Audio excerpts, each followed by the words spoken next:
In the beginning, there was darkness, and then, bang, giving birth to an endless expanding existence of time, space, and matter. Now see further than we've ever imagined, beyond the limits of our existence, in a place we call the universe. It promises to deliver technologies that will carry us ever farther and ever faster. But it's fraught with constant and lethal peril. Flying in outer space is like going through a shooting gallery. It will test the limits of human capacity and human ingenuity. If something goes wrong, what do you do? Nothing. You just die. Welcome to the age of space travel.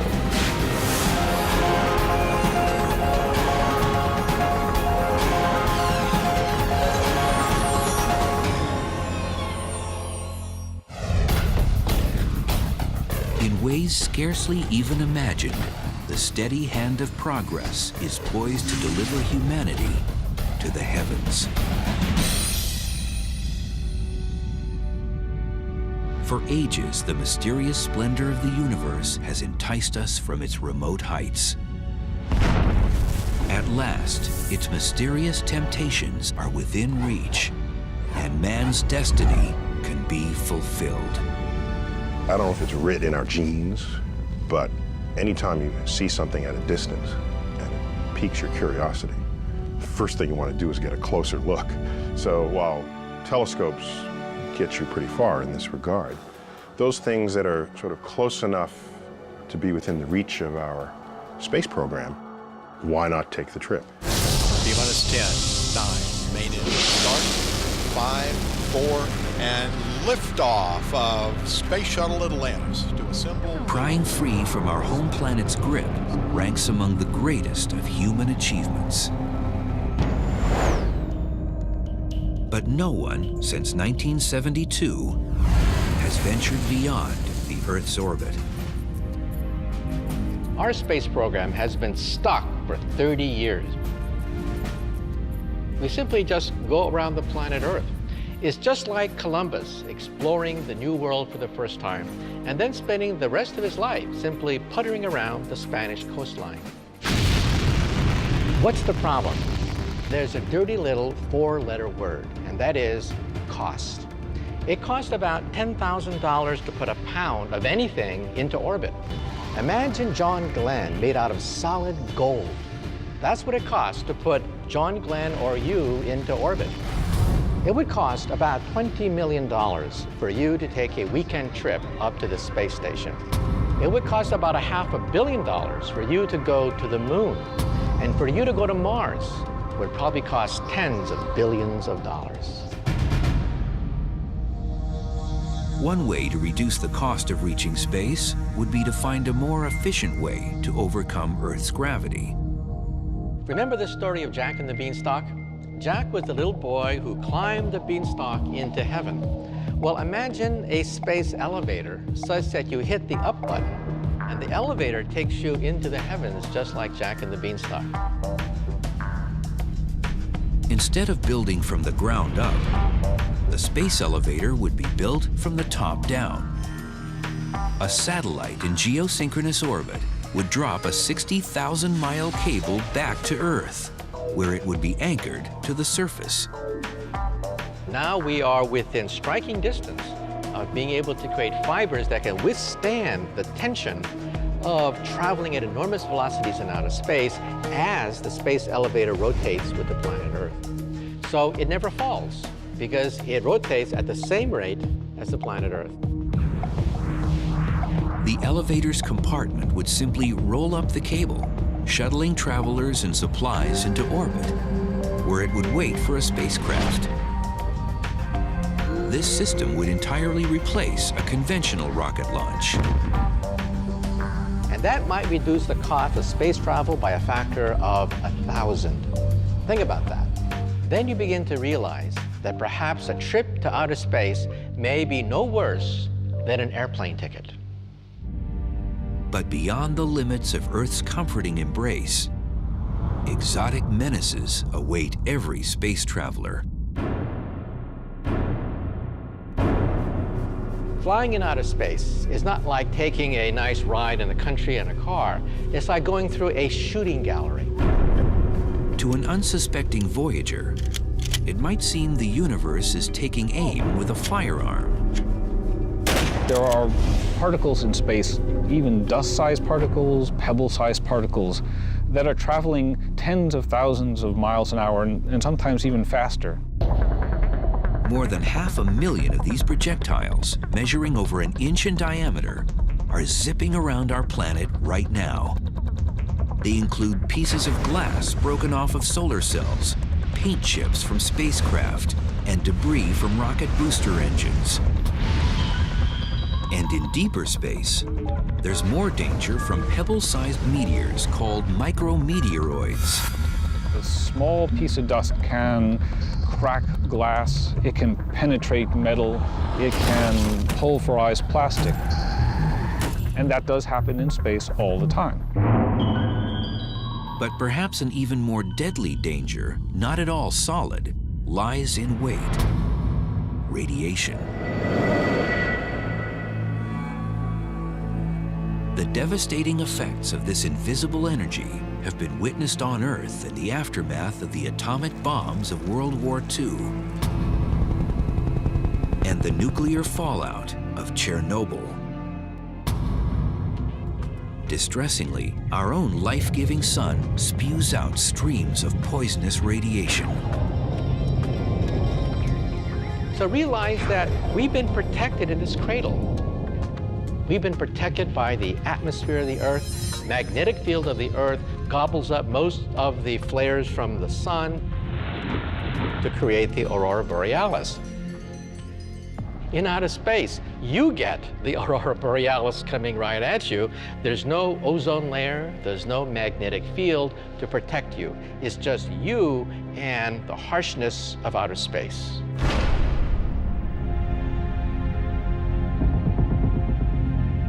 At our home planet's distance from the sun, roughly 90 million miles away, several 100 million solar particles pass through each square inch of space every second around our Earth. There's high energy particles streaming from the sun all the time. But every now and then there's an extra dose of these particles. The sun burps up high energy radiation. That's bad too. That level of radiation is never good for one's DNA.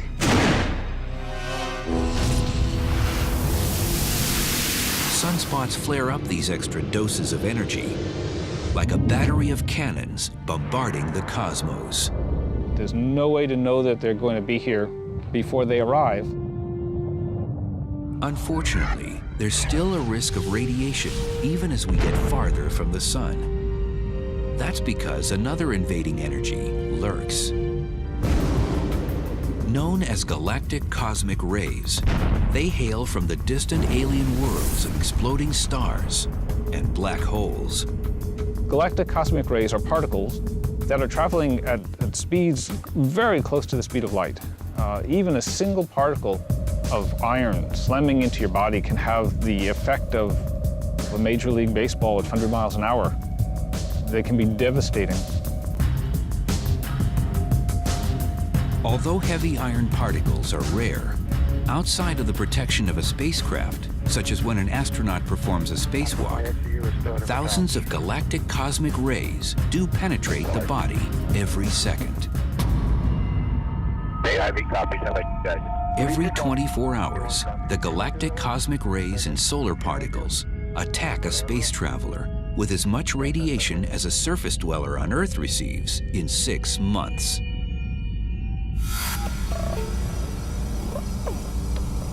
The human body won't immediately feel the impacting radiation, but in sufficient quantities, it can be noticed.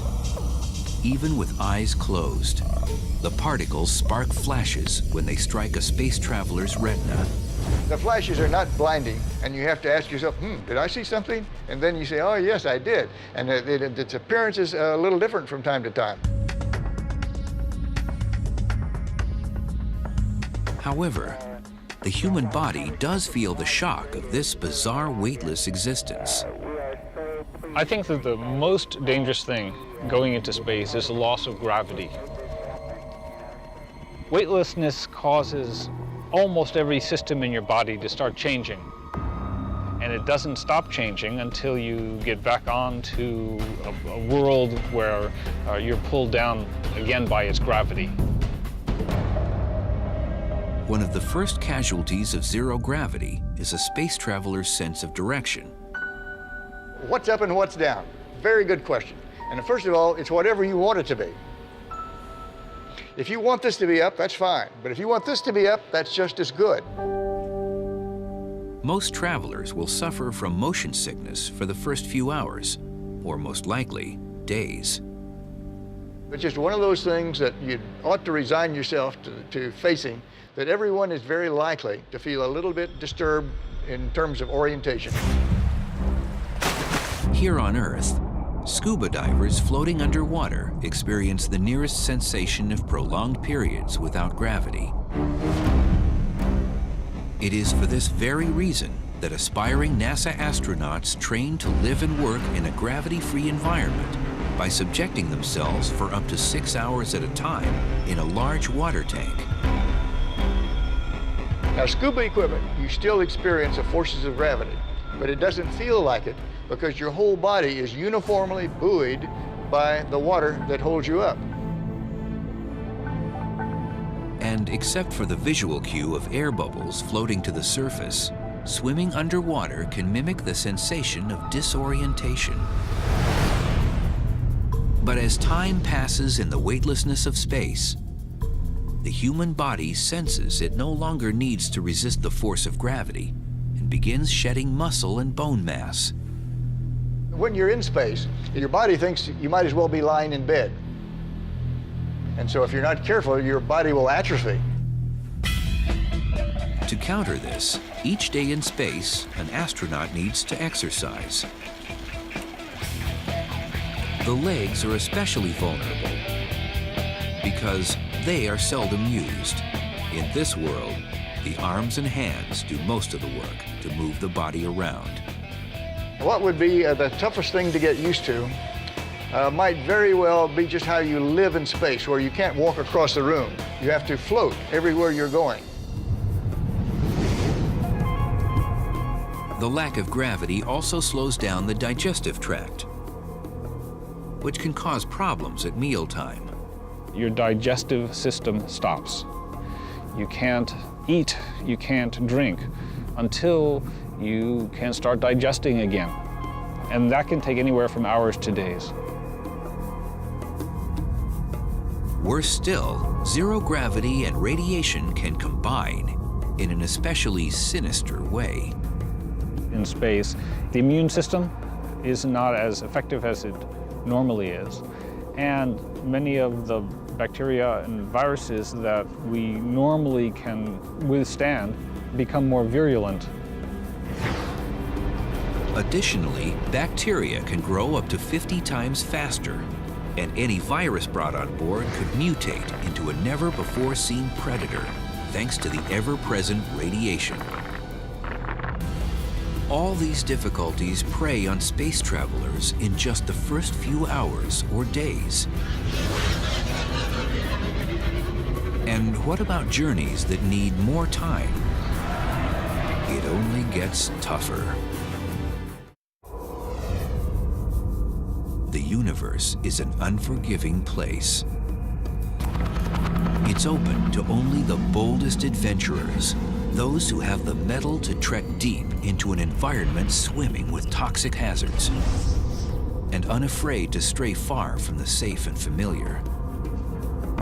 We take it for granted that clothing is flexible and machines work in room temperature because implicitly or explicitly, they're designed for that. You go into the depths of space. If you're facing the sun, it could be hundreds of degrees Fahrenheit. If you're facing away from the sun, it could be hundreds of degrees below zero. Down here on Earth, you take so much for granted. You know, we're out here, sunshine, the fresh air all around you.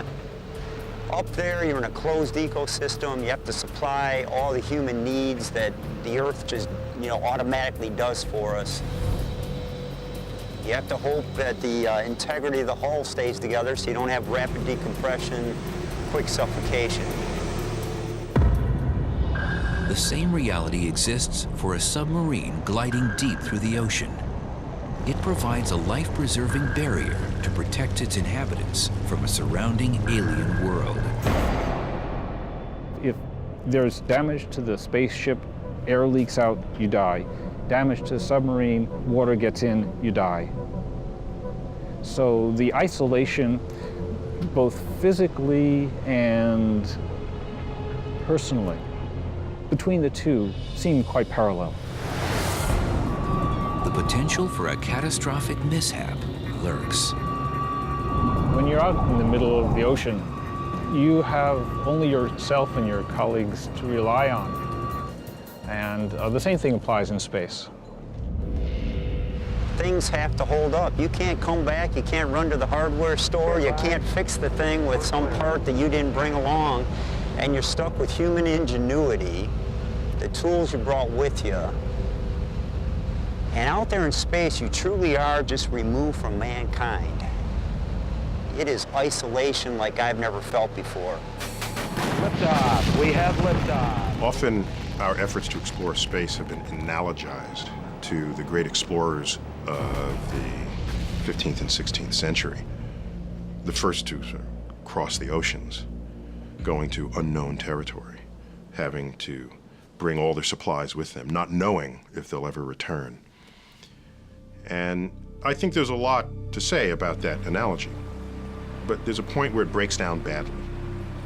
When Cortez landed in South America, when Columbus hit the Caribbean, there was still air there for him to breathe, right? There were fruit on the trees.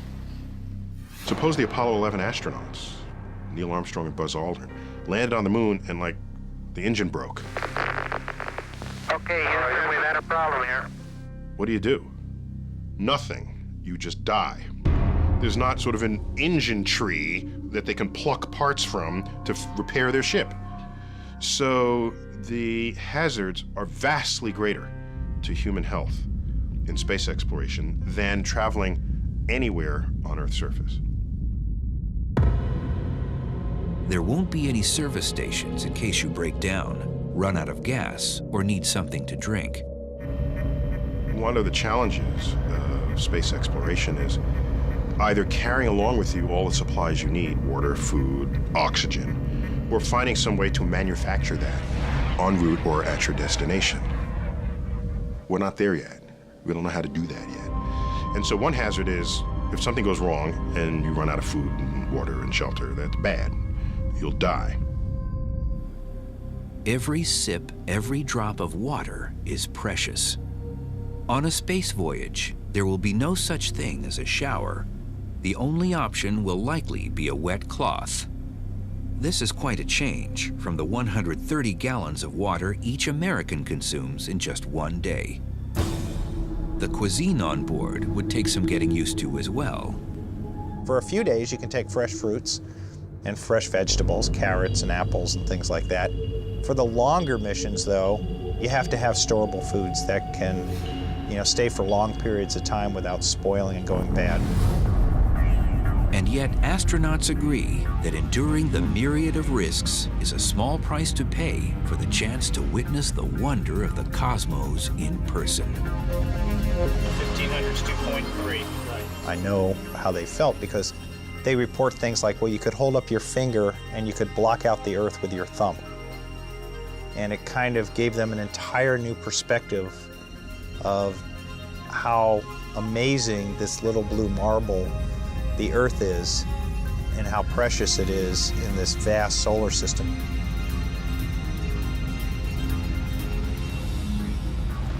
That experience changed me forever, and I think it would change anyone that could possibly have that experience in the future. However, the length of future voyages might limit the range of experiences available to space travelers. Distances in our vast universe can defy comprehension. If our sun were the size of a basketball, our Earth would be the size of a pea.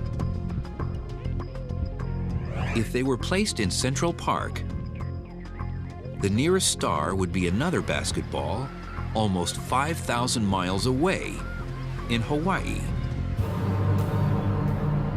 One of the prerequisites you might have for a space mission is that you're alive when you arrive at your destination. So you'd want your space missions to be small compared with the life expectancy of a human being.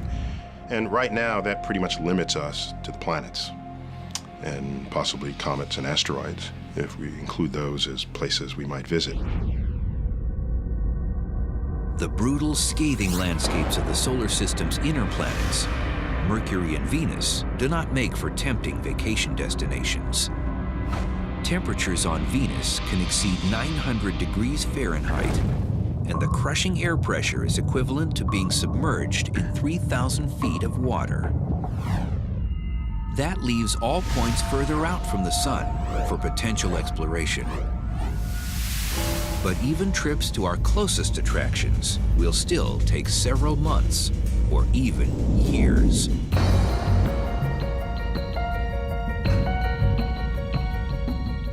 About 139 million miles separate the orbits of Earth and Mars. But since each body circles the sun at different speeds, the distances with respect to each other change continuously. The problem with going to Mars is that Mars and the Earth only line up about once every 2 years. With current chemically propelled rocket technology, a flight leaving from Earth for the Red Planet in 2018, when the two bodies are on the same side of the sun, could take 104 days, less than 4 months. After a 40-day stay, the return trip would require a little more than 6 months. That's an entire year to make one round trip. But a voyage departing in 2031, when the Earth and Mars are on the opposite sides of the sun, would demand about 20 months, nearly 2 years of travel time. That's 1 to 2 years away from any lifeline. Comets, those oversized dirty snowballs, swoop close enough to Earth to accommodate a round trip lasting as short as a few months. Find some comet that's on its way into the sun and ride it. And watch the coma grow and the tail form.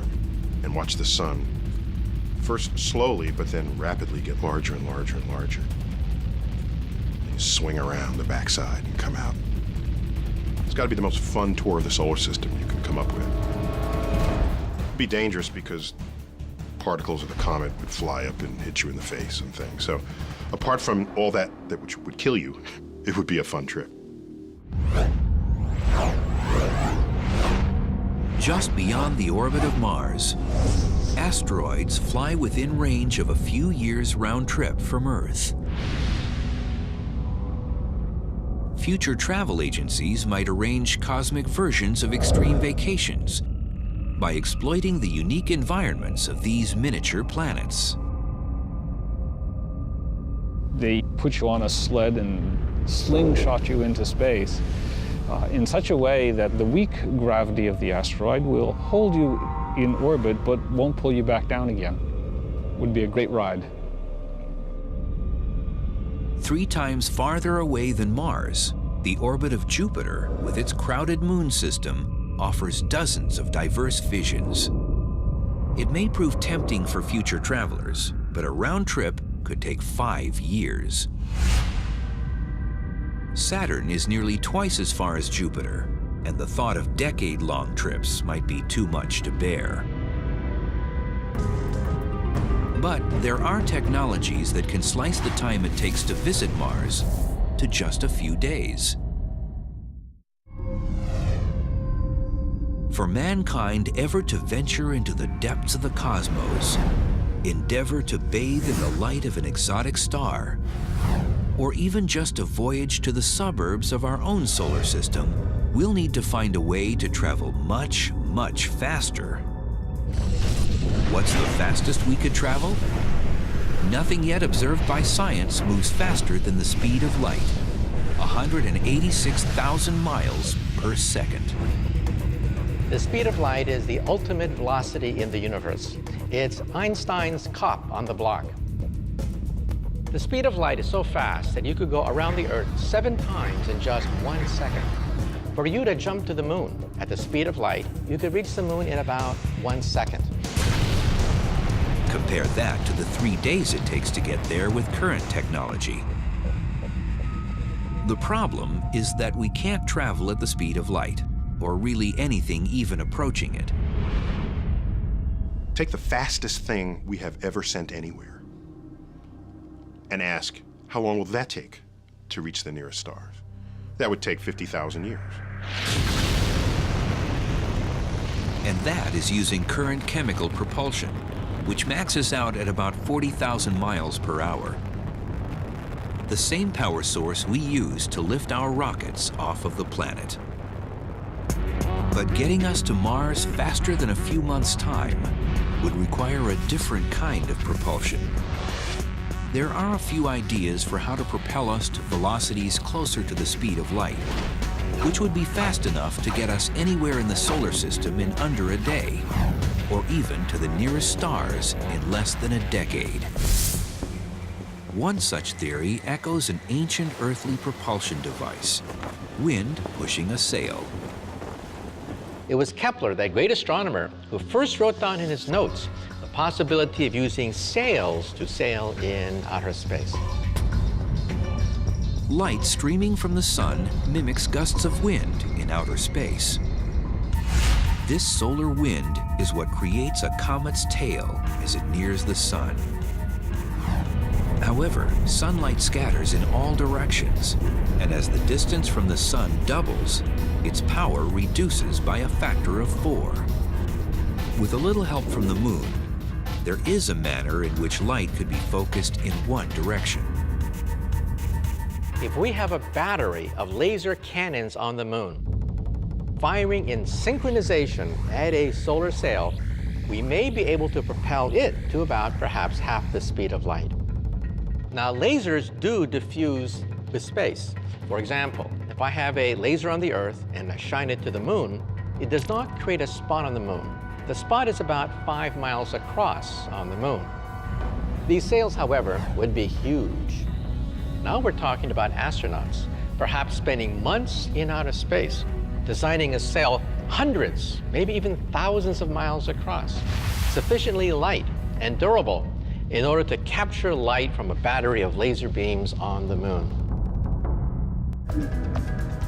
But solar sailing limits space vessels to destinations within our solar system. One alternative gets around this problem by tapping into hydrogen, the most abundant element in the universe, as a propulsion source. My favorite design to take us to the stars is the ramjet fusion engine. The ramjet engine has a gigantic scoop in the forward direction that gobbles up hydrogen gas as it moves in deep space. It collects the hydrogen gas and then fuses it, just like the sun, and shoots out a huge stream of ions out the other end. And on paper, it looks fantastic. On paper, it looks as if a ramjet fusion engine could go on forever, simply using up the hydrogen that is found naturally in outer space. Unfortunately, scientists have not yet been able to achieve a hydrogen fusion reaction capable of propulsion in tests. But another potential fuel source, one that seems to come right out of science fiction, has already been created in laboratories.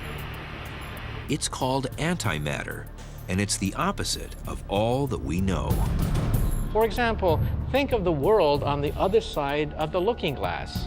Just like in Lewis Carroll's Alice in Wonderland, we physicists have wondered, is there another universe on the other end of the looking glass? A parity-reversed universe where left becomes right, right becomes left. In an anti-universe, charges are reversed. So positive charges become negative, negative charges become positive, and when they meet, they create a burst of energy. So if this universe on the other side of the looking glass are made out of antimatter, and I were to touch this other universe, I would destroy most of the New York City metropolitan area in a burst of energy. So the conversion of antimatter and matter to energy is 100% efficient.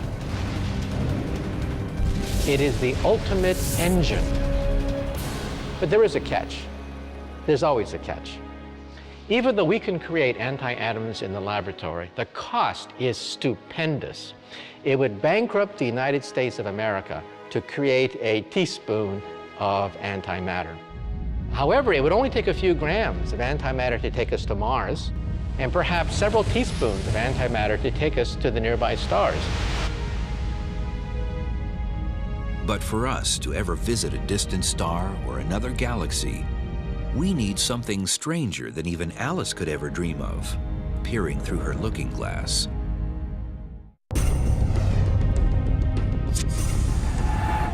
Scientists continue the quest for a propulsion method to carry us ever deeper into space. But even achieving light speed won't allow us to get very far. Light's fast, but the universe is huge. So even if we could ride on a beam of light, if we wanted to cross the galaxy, the way they do in all the science fiction programs, it would take 100,000 years to do it. And even at light speed, traveling to the nearest galaxy would take several million years. And if light speed is the ultimate speed limit of the universe, it seems we're doomed to confinement in our galactic neighborhood. What we're desperate for is some new understanding of the fabric of space-time that will allow us to somehow warp it, distort it, so that you can take shortcuts. And of course, that's what they do in Star Trek when they turn on their warp drives. They want to get from one side of the galaxy to the other. All they do is invoke the warp drive that warps the fabric of space, and then they take a little shortcut right there. They cheat, basically. Everybody knows Einstein's famous dictum, you cannot go faster than the speed of light. However, there's a footnote to it. You see, Einstein left open the possibility that you can fold the fabric of space and time itself so that you effectively take a shortcut through the universe. Think of a carpet. If you want to go across the carpet, that's the old-fashioned way. You can also get a lasso a table on the other side of the carpet, and then drag the table toward you so that you collapse the space in front of you. In a nutshell, Einstein says the bigger the mass, the bigger the bending of space and time. If you can concentrate enormous amounts of energy at a single point, comparable to that of a black hole or a huge gigantic star, you are literally warping the fabric of space and time. You simply hop across to the nearby stars. So in other words, you did not really go to the stars. The stars came to you because you are compressing the space in front of you. The massive amount of energy or mass needed to create such a warped curvature of space seems beyond comprehension and perhaps beyond human capability. There may be an alternative. Physicist John Brandenburg is developing a theory in which a starship of the future could achieve faster-than-light travel, not by manipulating a vast area of the universe, but rather by manipulating only the area around the starship. The trick is to have a starship imitate a curious particle that so far only exists in theory. It's called a tachyon. It's a particle with a different twist. Light itself always moves at the same speed. Tachyons, on the other hand, can go infinitely fast. They just can't go slower than the speed of light. They look at the speed of light as a lower speed limit that they cannot violate.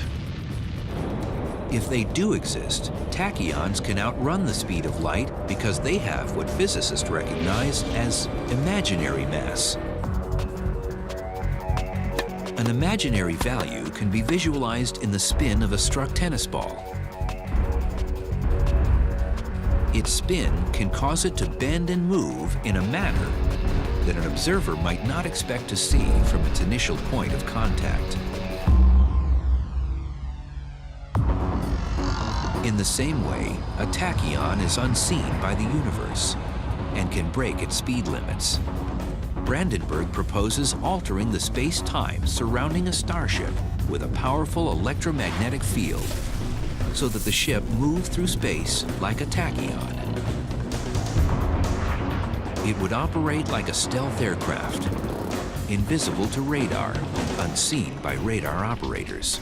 So if one can achieve this control of the space-time around this ship, one can essentially make it an imaginary object. In a technical way, that means it's moving faster than light. You're basically disconnecting yourself from the rest of the cosmos. It could grant the traveler the ability to go anywhere in the universe in the blink of an eye, as if a multitude of doorways suddenly appeared. A doorway you step into and then you step out somewhere down the hall so fast that it didn't seem like you had time to move any place. That's an imaginary connection in space-time. And you've changed yourself, not space-time. No one may know how fast or even where such a space vessel could travel. Which door to go into, which door to come out of. That's the trick. But voyaging through the Hall of the Universe isn't possible without first overcoming one of its fundamental forces, the one that shackles us to our home planet.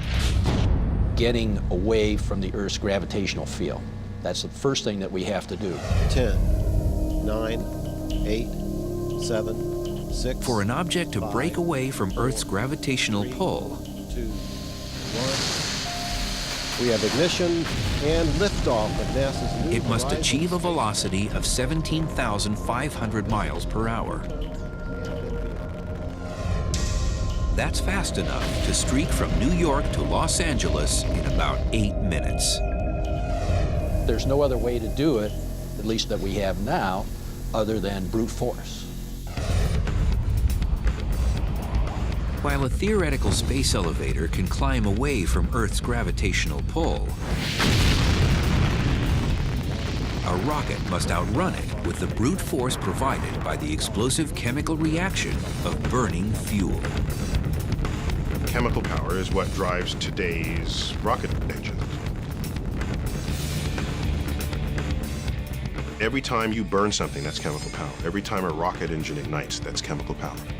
Every time you start your engine in your car, you're using the chemical energy stored in the gasoline. The fuel alone can burden a spacebound craft with up to 90% of its total weight.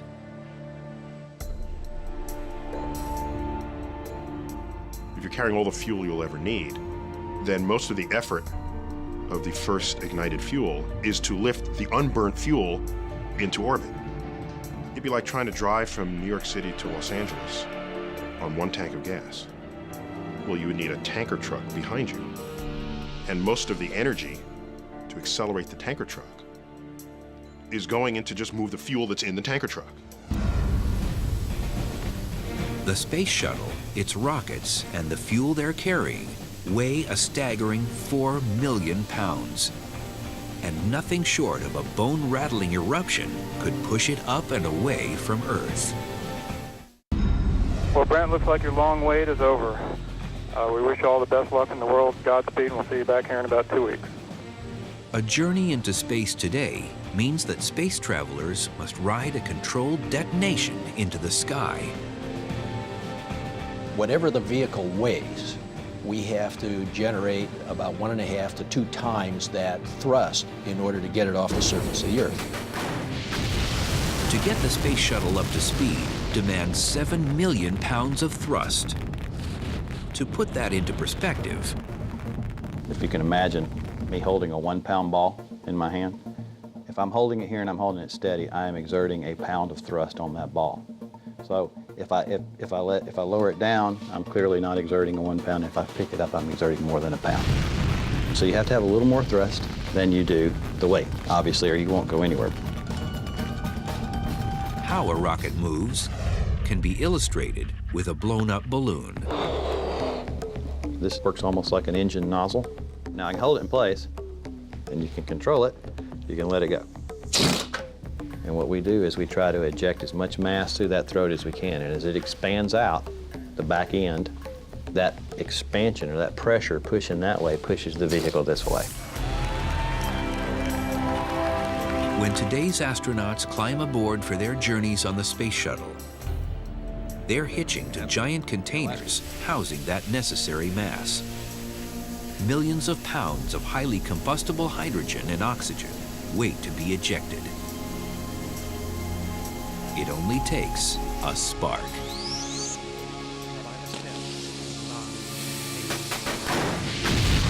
The main engine starts 6 seconds before takeoff.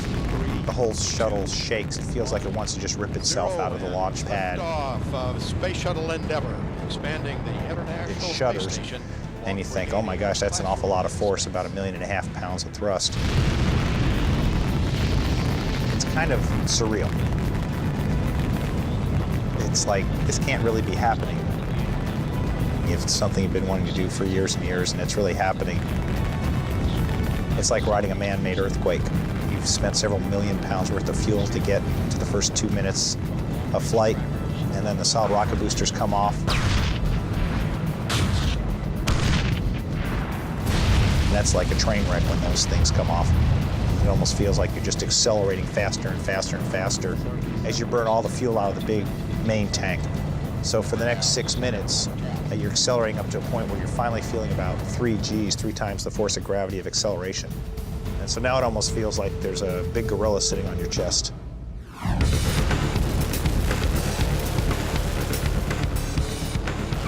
A drag racer who accelerates from 0 to 100 miles per hour in 2 seconds will feel G-forces similar to those experienced by astronauts. As the vehicle keeps accelerating and you're watching the speed tick by in thousands of feet per second until you get to 25 times the speed of sound. Then there's a cutoff, and then everything's floating. And now you're in space.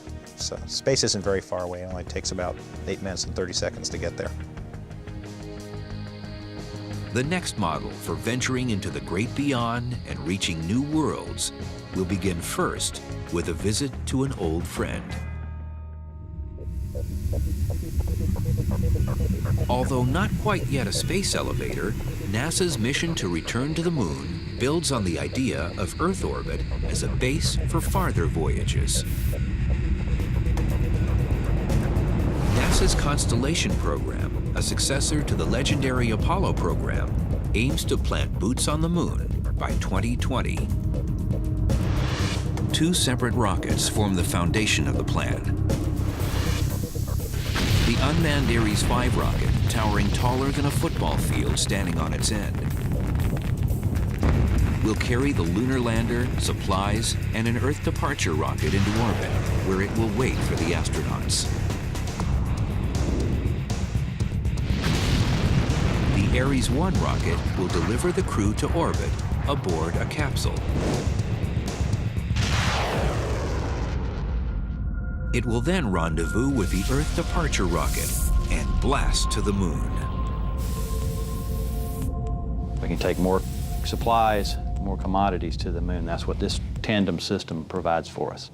Instead of Apollo, which only allowed us to go for 1 or 2 days at a time and then come back.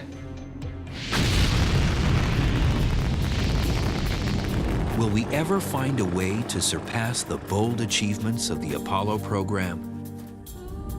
Will we ever cross the vast expanse of the cosmos as quickly and effortlessly as we travel to another city or another continent? We must if we are to survive as a people. If we stop exploring, we have learned time and time again throughout history that those societies basically tend to wither up and die. It's a part of what we are, it's a part of what we leave to our children and their children. It's who we are and it's what we do.